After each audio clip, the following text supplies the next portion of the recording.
conosco. E é nesse contentamento, nesse despertar de coração que Deus tem colocado em nós, que eu quero orar com você, pedindo que Deus se revele a nós nesta noite, que a gente saia daqui diferente de como entrou.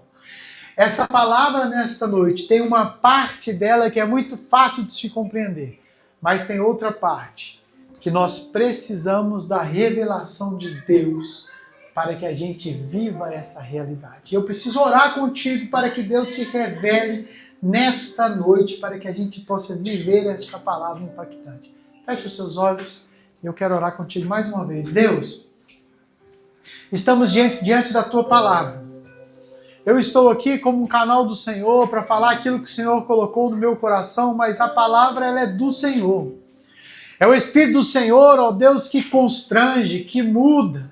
É o Espírito do Senhor que renova, que transforma, que convence. Por mais que eu fale, Deus, por mais que eu fosse um bom homem que fale bem, ó Deus, se o Senhor não estiver presente, nada disto valeria a pena. Então, Pai, nós queremos colocar a nossa mente diante do Senhor, que esta palavra caia em nossa mente transformando. Que ela seja rema em nossas mentes, ó Deus, e que realmente haja uma mudança de mentalidade, mas que ela não pare na mente, ó Deus. Que ela caia em nossos corações, mudando o nosso ser, transformando o nosso ser, transformando a nossa vida, porque a tua palavra é uma palavra que transforma. O evangelho da graça, o evangelho que nós pregamos é um evangelho que transforma. A cruz não é só a cruz que nos resgatou, mas é uma cruz que nos muda, que nos faz nova criatura, que nos faz novo de novo, Pai.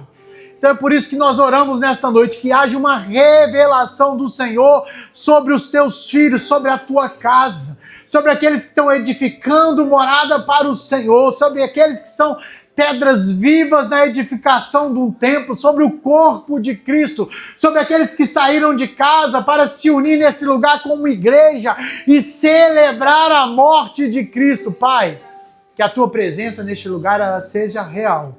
Nós oramos em nome de Jesus. Amém? Na igreja antiga, quando eu falava de cruz, eu apontava para qual lado? Vou até colocar uma cruz aqui, porque é bom falar e apontar para um lugar que a gente consegue visualizar. A cruz, ela é o centro do evangelho. Não tem evangelho sem cruz. Não existe as boas novas de Cristo, Rafael, sem cruz. Nós precisamos da cruz para viver o evangelho. Nós temos dois aspectos na nossa experiência na cruz. A cruz é o centro. Mas tem dois aspectos na cruz, no nosso convívio com a cruz, que nós precisamos entender muito claramente. Um deles é a obra da cruz em nossas vidas. O outro deles é o poder da cruz sobre a nossa vida. A obra da cruz, ela tem um aspecto principal, e é a substituição. Quando nós pensamos na cruz, nós lembramos que Cristo, ele morreu naquela cruz.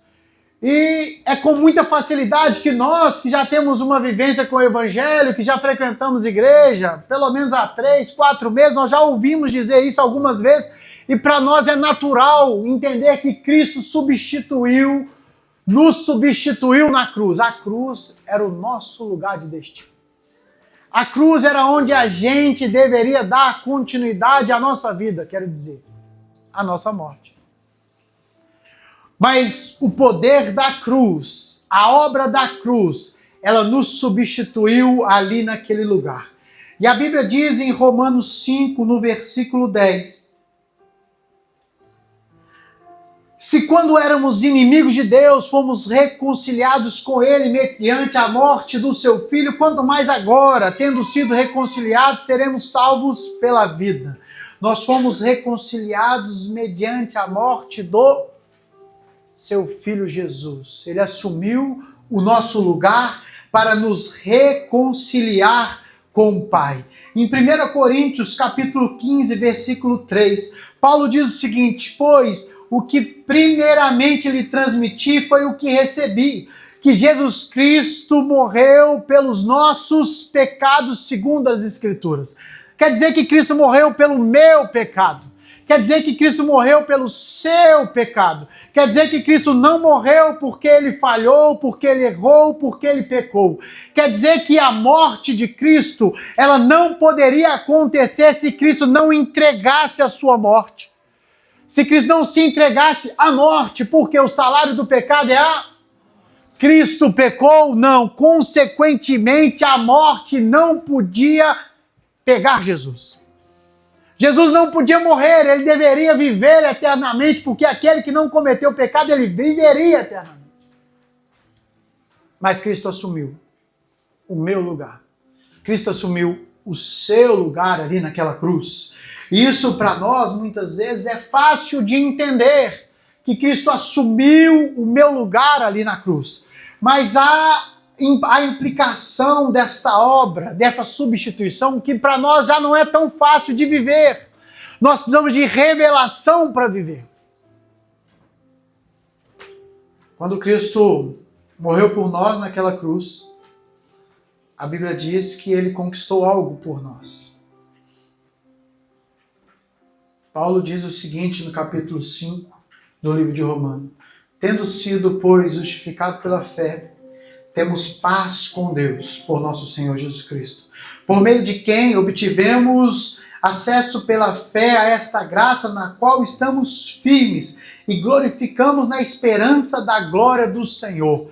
Em Cristo Jesus, quando nós fomos justificados, ele nos deu paz em Deus. E muitos de nós não conseguimos viver esta paz porque nós estamos exigindo de nós além daquilo que nós conseguimos entregar. Mas pastor, isso não é evangelho? Entregar aquilo que você não consegue entregar? Não.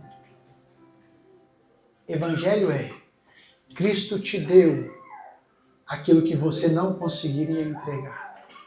E ele gerou em você uma sede, uma fome, uma vontade de ter comunhão com aquele que se entregou por nós. Ele que gerou isso em nós. Não somos nós que entregamos, nós recebemos primeiro. Nós não podemos entregar nada a ele que nós não tenhamos recebido dele. E ele nos entregou a paz e nós não precisamos ter mais medo de Deus. A Bíblia diz que, quando a gente está lendo a Bíblia, no livro de Gênesis, há um lugar que a gente vê que um homem teve medo. A primeira sinalização de medo na Bíblia foi onde? No Éden, com Adão. Adão pecou.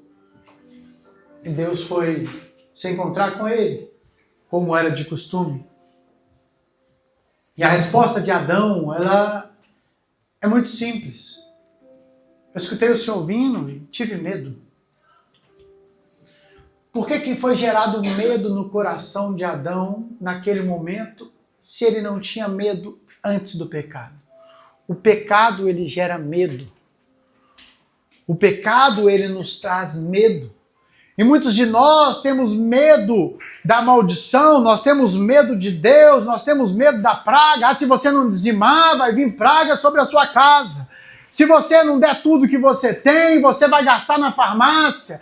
Se você não entregar o melhor que você tem, você vai gastar no médico, na bebida. Se você não entregar o seu melhor, se você não entregar o seu Isaac, os seus filhos vão se entregar às drogas. Muitos de nós temos medo daquilo que pode acontecer se não fizermos alguma coisa. Nós vivemos o evangelho do medo. Isso acontece porque também pregaram para nós o evangelho do medo durante a vida toda. Muitos de nós só conhecem o evangelho do medo. Mas a Bíblia diz que o amor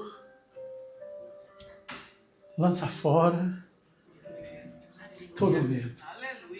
Se o amor lança fora todo medo, nós podemos se achegar ao trono da graça com confiança para dizer: Pai, eu estou aqui, eu não consigo fazer aquilo que eu gostaria, mas o Senhor habitando em mim, o Senhor pode transformar o meu ser e fazer de mim uma nova criatura. Mas se o Senhor não habitar, eu não conseguirei caminhar com o Senhor. Mas mesmo caindo, mesmo tropeçando, eu creio na cruz, eu creio na morte de Cristo na cruz, eu creio na obra da cruz, eu tenho paz com o Senhor, porque eu sei que aquela cruz perdoou os meus pecados passados, antes de eu te conhecer, perdoou os meus pecados até o dia que eu te conheci, Cristo, mas Ele também perdoou os pecados que eu ainda cometerei.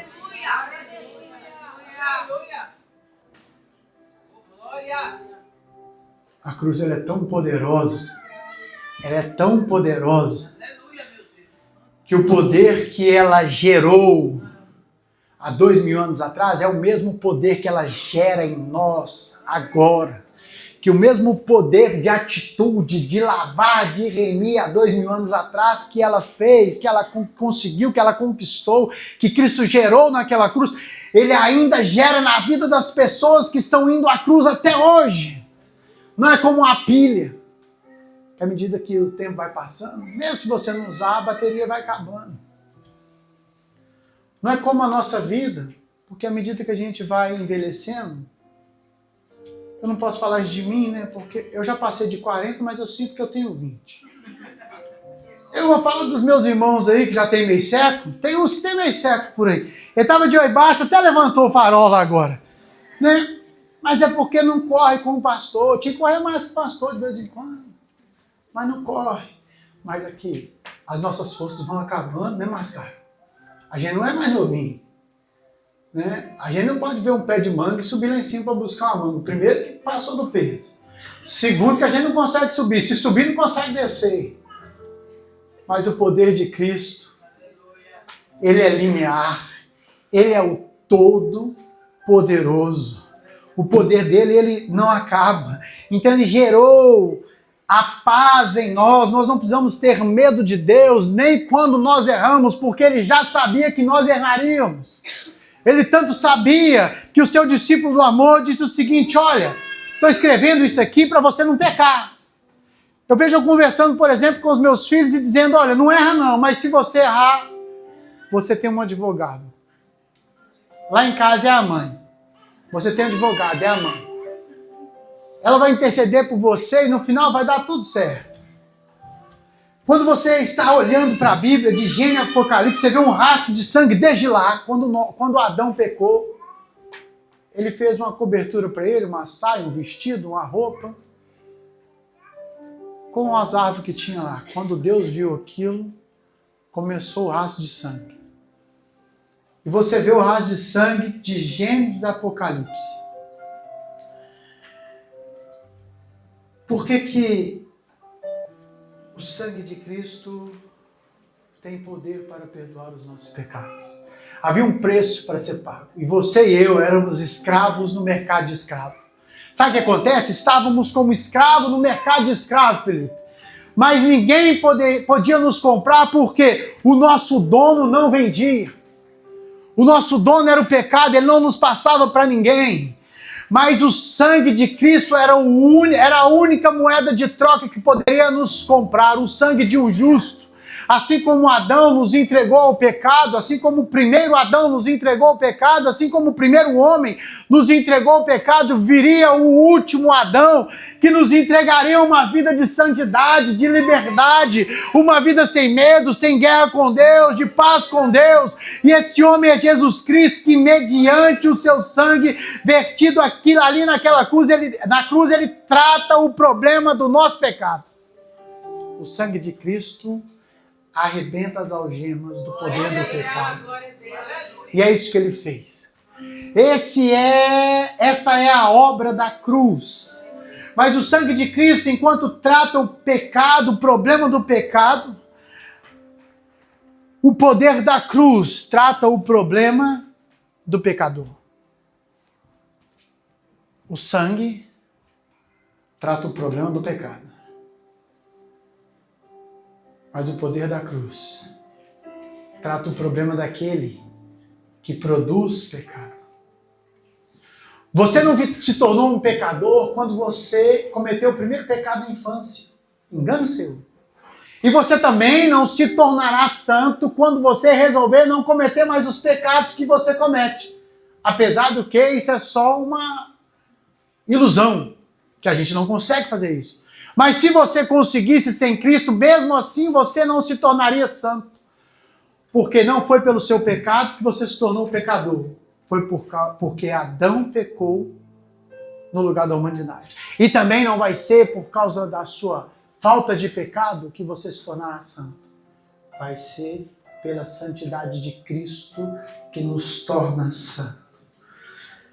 Mas queria te dizer uma coisa. No poder da cruz há um elemento central que é a inclusão. Enquanto nós olhamos para a cruz e na obra da cruz nós temos a substituição como ato principal no poder da cruz, nós temos a inclusão como a palavra principal para as nossas vidas. A obra nos liberta daquilo que fazemos, mas o poder liberta de quem somos. Preste atenção comigo, eu vou te dar um exemplo aqui. Pense você entrando numa padaria, e a padaria tem uma infinidade de pães. Podres. Todos podres. O padeiro daquela padaria só sabe fazer pão podre. Ele não faz outro tipo de pão, só pão podre. Todo tipo de pão que você olha naquela padaria tem pão podre. É pão podre. Mas digamos que alguns de nós entra para dentro daquela padaria e limpa aquela padaria todinha daqueles pão podres, limpa a vitrine, limpa as gôndolas, limpa tudo, fica tudo limpinho. Jogamos todos os pães podres fora. Mas o padeiro a gente não jogou fora. Ele só faz pão podre. E ele começa a fazer a sua massa, bater a sua massa e preparar os seus pães podres. Daí 1, 2, 3 dias a gente volta na padaria, que a gente limpou, estava tudo limpinho, o que tem lá? Mas a gente não limpou a padaria. A padaria não estava limpa. A padaria estava limpa. Mas o padeiro só fabricava pão podre. Como resolver o problema? Simples. Mata o padeiro. Estou falando sério. Eu sabia que você ia rir, mas eu estou falando sério. O Senhor, através do seu sangue, nos limpou, nos lavou dos nossos pecados. Resolveu o problema daquilo que fabricávamos, daquilo que fazia, dos nossos pão podres. Mas ainda seríamos padeiros que faz pão podre se não houvesse algo que Deus fizesse para transformar a fábrica de pão podre. Se não fizesse para transformar quem somos, e por isso que nós precisamos morrer. A cruz é o lugar onde Cristo nos dá a oportunidade de morrer e de nascer de novo. É por isso que nós podemos ter uma vida transformada, uma vida nova, caráter renovado, atitudes apropriadas, vida entregue ao Senhor, porque a cruz não é somente uma atitude de obra que resolveu e lavou o problema do pecado, ela também está resolvendo o problema de quem somos. Não somos mais aqueles que fabricam pecados cotidianamente. Amém ou não amém? Amém. Amém.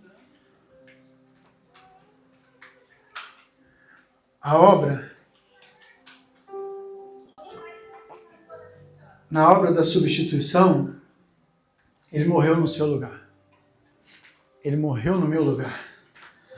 Mas no poder da cruz, da inclusão, ele me dá a oportunidade de morrer também. E eu posso morrer para mim mesmo. Sabe quando você vê uma pessoa muito ruim, muito ruim, e você fala, não tem solução, só morrendo? Aleluia, só morrendo. Porque a cruz nos entregou uma oportunidade única de morrer para nós mesmos, de morrer para a terra, de morrer para o natural e nascer para os céus, nascer para o espiritual, nascer para Cristo, nascer para a vontade de Deus, nascer para a vontade do Espírito Santo. É a oportunidade que temos para ter uma vida nova em nome do Senhor Jesus. Em 2 Coríntios, Paulo está dizendo no capítulo 5, no versículo 14, que pois o amor de Cristo nos constrange, porque estamos convencidos que um morreu por todos, logo todos morremos. Ele está dizendo que um morreu por todos, Cristo morreu por todos nós, logo todos nós morremos em Cristo Jesus. Em Romanos, Paulo continua dizendo que a palavra do Senhor, pois sabemos que o nosso velho homem foi crucificado com ele para que o corpo do pecado seja destruído e não mais sejamos escravos do pecado, pois quem morreu foi justificado do pecado. Ele morreu por nós e nós fomos justificados. O nosso corpo já não é mais entregue ao pecado. Nós não somos mais escravos do pecado, porque morrendo ele, nós morremos também para o pecado e nascemos para uma vida nova. Você nasceu para uma vida nova no Senhor. Nós fomos perdoados, nós fomos libertos. Você precisa permitir que essa revelação dos céus, ela entre no seu coração, na sua mente, no seu ser.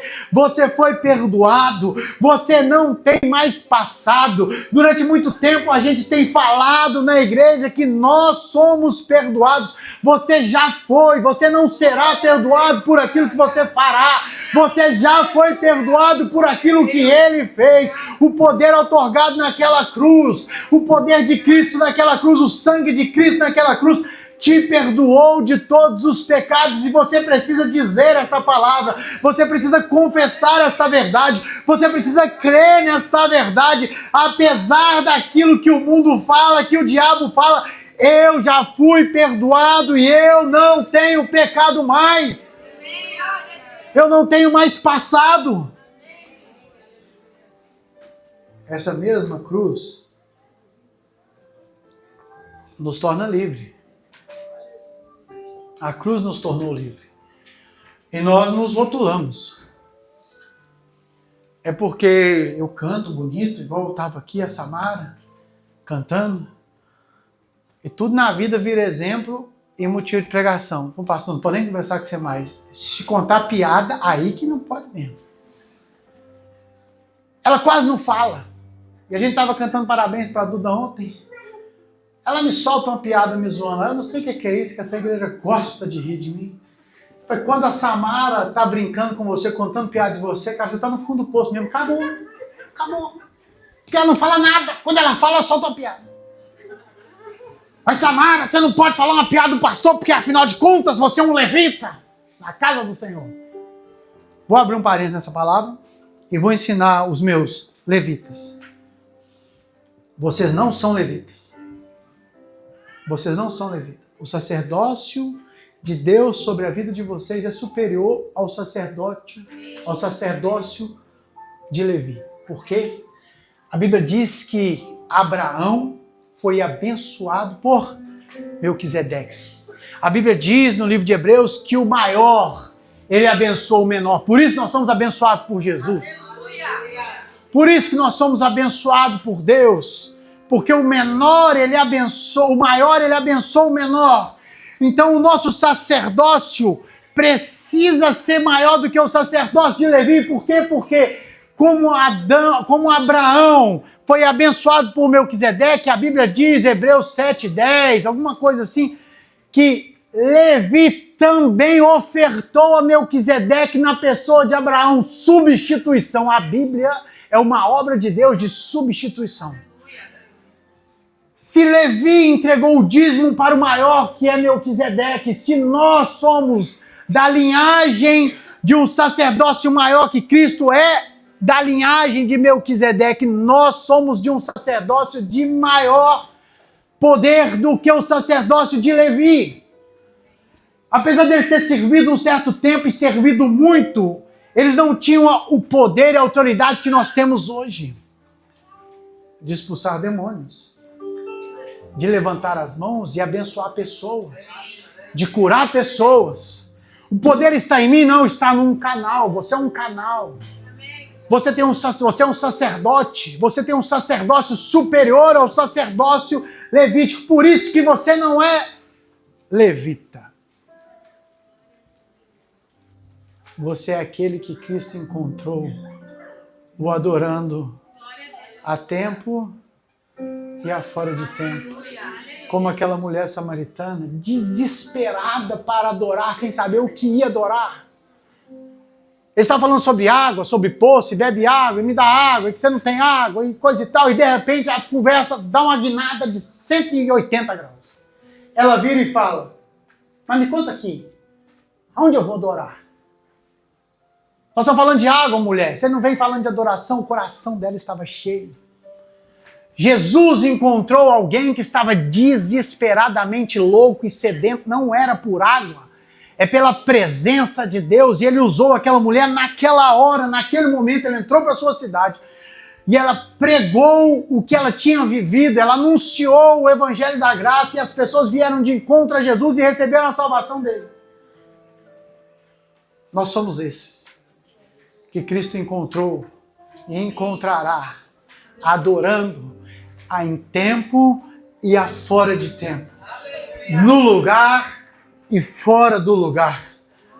Como usar então dessa liberdade? Gálatas diz, nós fomos chamados para a liberdade e não podemos dar lugar à carne nesse contexto de liberdade que ele nos chamou. O que ele está dizendo? Você foi liberto do poder do pecado. Agora você não pode usar mais essa liberdade para continuar vivendo uma vida de pecado, porque ele nos libertou para sermos livres e nós não devemos mais ser aprisionados a nada. Porque ele nos arrancou do lamaçal do pecado para nos colocar conectado à graça. Qual que é o nosso grande slogan da Metodista Wesleyana? Santidade como um estilo de vida. A santidade, ela é um estilo de vida. Nós precisamos ter uma vida de louvor, uma vida de adoração, como nós aprendemos no primeiro culto do ano. Mas nós também precisamos ter a santidade como nosso estilo de vida. As pessoas precisam olhar para nós e enxergar que ali vai uma pessoa diferente, uma pessoa que busca a santidade, uma pessoa que entendeu que ela foi liberta em Cristo e ela não dará mais ocasião à carne, ela não dará mais ocasião ao pecado, porque nós temos condições sim de ter uma vida santa e reta, porque nós olhamos para a cruz e a cruz nos libertou para que nós sejamos livres e tenhamos uma vida santa.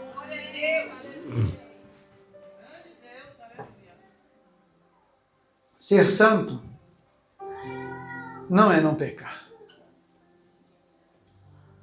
É muito louco a gente falar isso. Parece contraditório, Laís. Mas não é.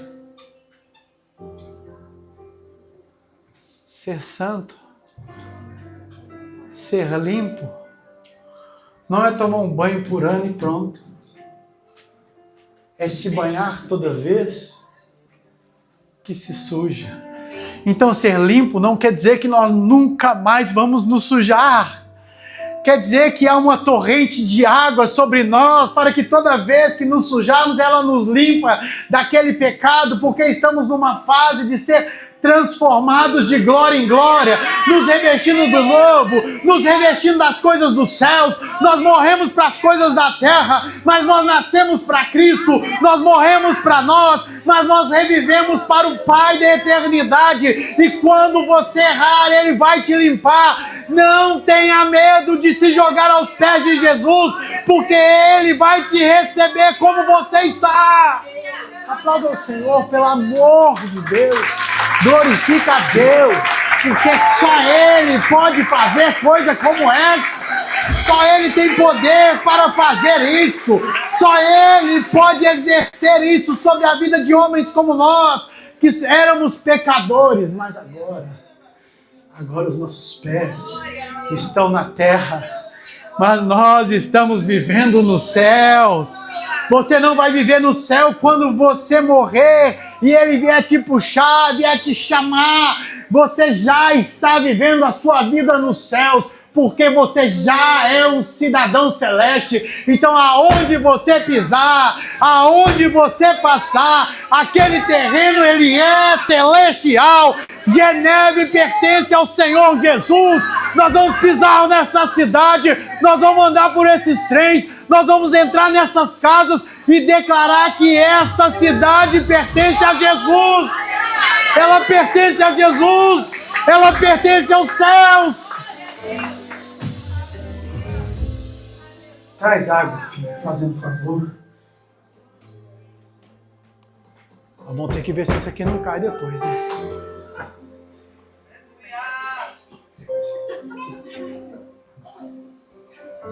Esqueça o seu erro.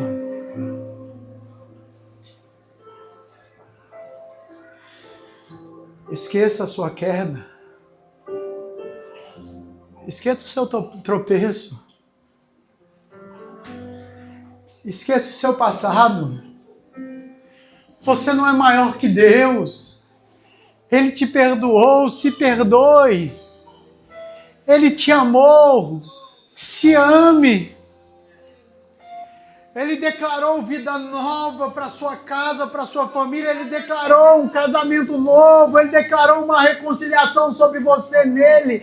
Creia no poder de Deus, não na sua fala. Eu creio, por isso eu falo. Eu creio, por isso eu profetizo. Eu creio, por isso eu falo a palavra do Senhor. Aquilo que contradiz a palavra do Senhor, ela é parte do inimigo querendo invadir a minha vida. Mas eu estou conectado na videira. Deus te separou das baixarias do mundo.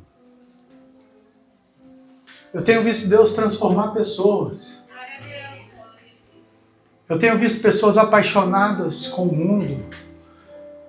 Fala comigo, Gustavo, Gu, eu tenho uns que são muito amigos, que me dão muita liberdade. Tomam cada safanão que até eu fico com dó depois que tomo. Eu estou perdendo o gosto pelo mundo. Eu estou perdendo o gosto pelas coisas passageiras. E é isso mesmo. Nós precisamos perder o gosto pelas coisas passageiras, porque nós pertencemos às coisas eternas. Deus te chamou para uma vida mais elevada. Deus te chamou para uma vida mais nobre. Deus te chamou para uma vida mais bela. Deus te chamou para uma vida mais pura. Deus te chamou para uma vida de mais favor. Deus te chamou para uma vida de graça. Deus não te chamou para uma vida de guerra. Ele te chamou para uma vida de paz. Ele te chamou para um amor que constrange todo e qualquer coração. Ele te chamou para que você viva harmoniosamente com a sinfonia dos céus, com a vontade dos céus, com o plano dos céus para a sua vida. E essa será a nossa vida. Eu quero profetizar sobre a sua vida. Eu quero profetizar sobre a sua casa. Quero profetizar sobre a sua família, sobre os teus filhos, que você diz que estão nos braços de Satanás. Nesta noite haverá um mover dos céus sobre a nossa casa. Eu te abençoo. Cristo libertou a nossa casa. Você e a sua casa servirá ao Senhor. Ele se renderá ao Senhor. Ele se tornará um pregador da palavra do Senhor. Ela se tornará uma mulher temente ao Senhor. Eles serão homens e mulheres que têm uma vida de louvor, uma vida de oração, uma vida que homens e mulheres que choram na presença do Senhor, que se derramam, que se desgostaram das coisas passageiras, das coisas deste mundo, estão apaixonados, incendiados pelo mover de Deus, pelo céu, por glorificar ao Senhor, desesperado para morar com Ele, de ter uma revelação revelada da Tua palavra, desesperados para ser revestido da nova criatura e viver mais. Você viverá mais com o Senhor. 2026 é um ano de viver ainda mais profundo, mais revelação, mais vigor, mais vida, menos medo, menos pecado e mais santidade sobre a sua casa, sobre a sua família, em nome do Senhor Jesus. Tem mais umas 4 páginas para pregar. Eu zoei o cinquentenário aí, ó. Já não estou conseguindo mais falar, tá vendo? Castigo vem a cavalo. Mas eu vou precisar de mais uns minutinhos. Que tem algo que eu preciso falar com você. E eu não posso ir embora sem falar. Eu precisaria de mais umas meia hora, 40 minutos, ou um pouco mais. Mas eu vou te falar uma coisinha só.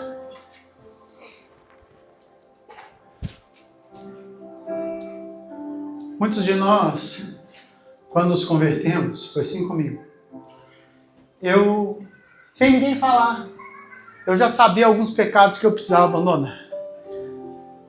E eu coloquei no meu coração que à medida que eu fosse abandonando aqueles pecados, eu ia subindo na escada espiritual, eu ia ficando mais espiritual. À medida que eu fosse abandonando os pecados, eu ia recebendo mais unção de Deus. À medida que eu fosse deixando aquele pecado, aquele outro, eu ia me aproximando mais do Senhor. E muitos de nós vivemos desse jeito ainda hoje. Mas eu quero dar um outro exemplo para você, para a gente finalizar o culto desta noite. Nós somos como um pé de limão, Felipe. O que a gente produz é sempre um limão azedo, azedo, azedo. E a nossa produção natural é um limão azedo. Mas a Bíblia diz que você e eu, sendo galhos que produzem limão azedo, ele cortou o galho, limpou os limões, e enxertou o galho na videira. A Bíblia diz que nós fomos limpos pela palavra. A palavra de Deus é o rio do Senhor que nos limpa. A cruz é a corte de Deus que nos conecta à videira. Você foi conectado à videira, Sandra. E a seiva da videira agora começa a passar naquele ramo de limão. Naquele ramo de limoeiro que produzia limões muito azedos. Agora tem formato de limão. Se você dá uma descascadinha, cheira limão. Mas quando você vê os brotos brotando, já não é mais broto de limão. Agora são cachos de uvas doces saindo no broto de limão. Você parece um limoeiro, mas a vida de Cristo produzindo fruto dos céus em você. Você não precisa se forçar a produzir ou se forçar a limpar, porque é a palavra que te limpa e é o sangue de Cristo que te renovou, é a vida de Cristo que faz com que você produza frutos que glorifiquem ao Senhor, e agora você produz uvas docinhas.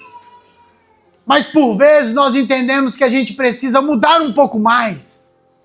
A gente precisa glorificar a Deus um pouco mais, fazendo algo mais para o Senhor.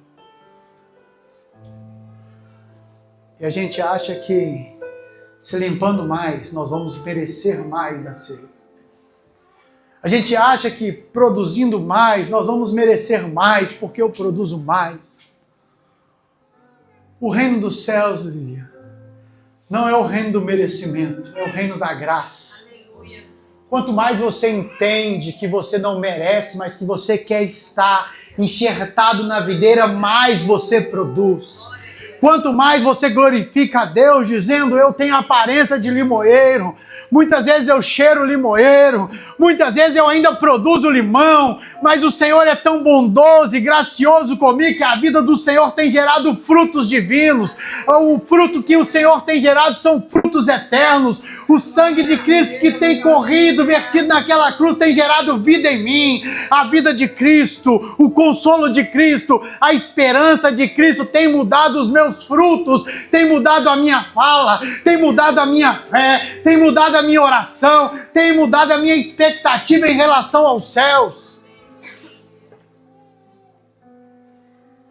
O mundo pode dizer que você tem aparência de mundano,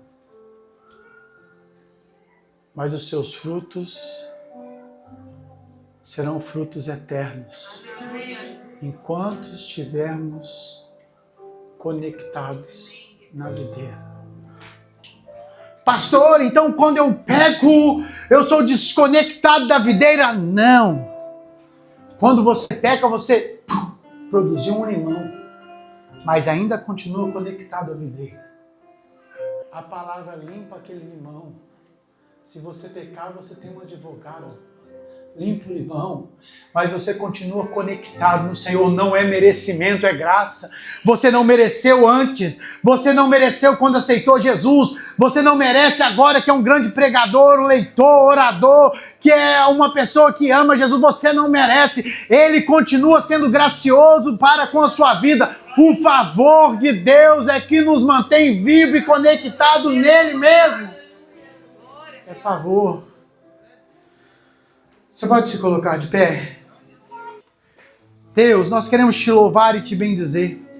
Nós queremos te louvar, ó Deus, pelo teu sacrifício ali naquela cruz, Jesus. Nós queremos te louvar, Senhor, porque o Senhor nos amou primeiro, o Senhor tanto nos amou, o Senhor nos amou de uma forma que nós não conseguimos entender. Nós estudamos a tua palavra, nós entendemos alguns dos teus feitos, o Senhor nos revela algumas coisas que nós precisamos entender e viver e praticar, mas nós não conseguimos entender a imensidão e a grandeza do Senhor, mas nós sabemos que o Senhor nos amou, e é por isso que nós estamos alegres nesta noite, é por isso que nós vamos ceiar na presença do Senhor, é por isso que nós vamos continuar buscando ao Senhor e dizendo: não há outro lugar que eu deseja estar senão aos pés do meu Mestre Jesus. Oh, aleluia! E que Deus possa nos levar a viver o poder, que Deus possa nos levar a viver a graça da cruz, que nós entendemos que não somos mais como aquele padeiro que fabrica pão ruim.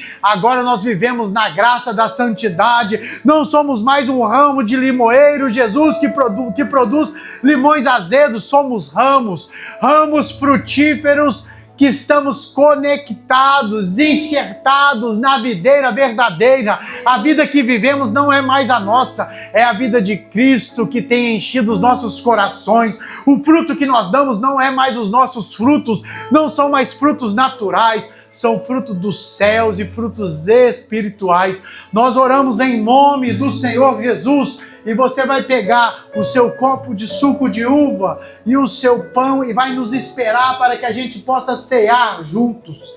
E nós vamos louvar ao Senhor. Aleluia.